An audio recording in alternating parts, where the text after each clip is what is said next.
guys, it's Sandra from Inspired Keys, and today I am here to answer a question that has been asked on how to play a piano flourish at the end of a worship song. So I'm going to use the very popular song What a Beautiful Name, and I'm going to show you how I play a flourish like this. What a beautiful name it is, nothing what a powerful name it is, the name of Jesus.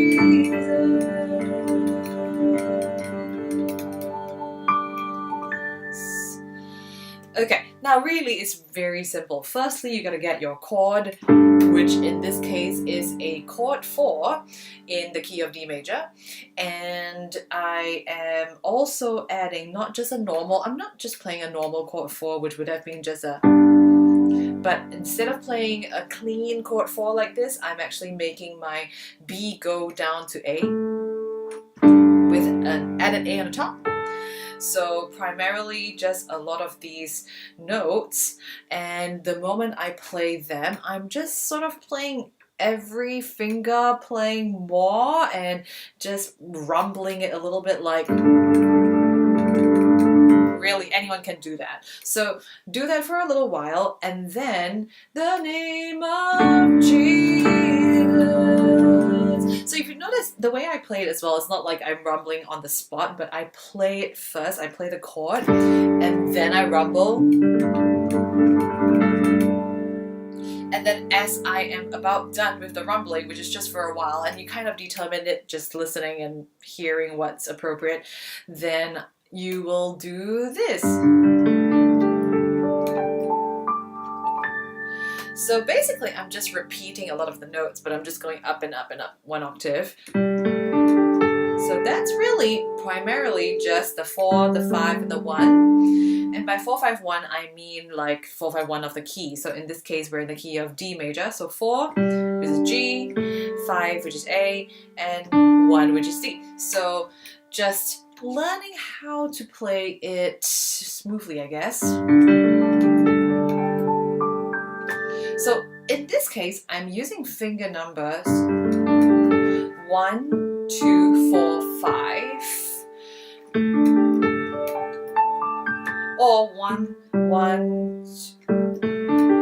2, 4 for D, for A, D, and G. And then I am turning to create a new octave of 1, 2, 4, and again 1, 2, 4, and then 5 to finish on the A on top.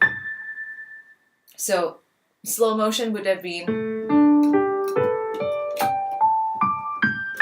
So what you're gonna do is when you practice at home, if you can't really do this yet, just practice it slowly.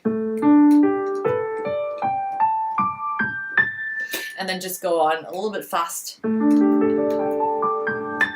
Something like that. Maybe you could end not just on a, but on a,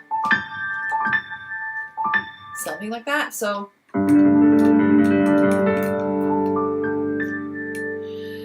now that is one way to finish. Another way to finish is if you finish on chord 1, which in this case would be a D, the name of Jesus.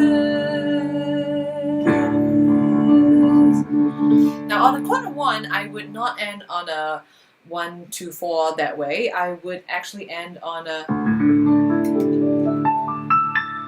so instead of, it would have been, so the 4 becomes a 2, so then I will use fingers 1, 2, 3 and play the 5, the 1, and the 2.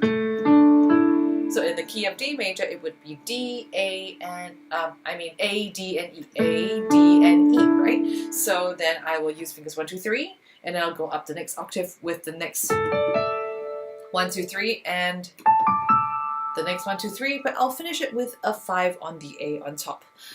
The same like just now. So I'll do, once again, it's, so you want to be able to practice it so that you're able to join everything nicely. And the most important thing is just to practice and practice until you sound legit. So like, the name of Jesus.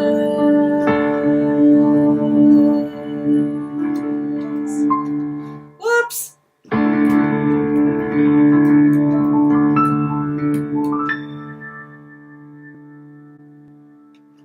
Something like that. I hope you found this video useful, and if you want to learn more on worship keys playing and you are frustrated with trying to figure things out yourself and you want to get a coach and someone to help you answer those worship keys questions, maybe you're a beginner, maybe you have played for a while but you're kind of stuck and you want to go to the next level, the Inspired Keys Academy is here to help you.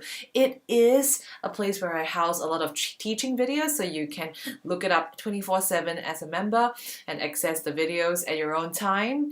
You can also access the 31 Days to Better Worship Keyboard Playing ebook, and better still, you can also ask worship keys questions and I will be answering them with priority because you're an Academy member. So to find out more about the Inspired Keys Academy, be sure to check out inspiredkeys.com/join. Thanks so much for watching this video, and I'll see you in the next one. Bye!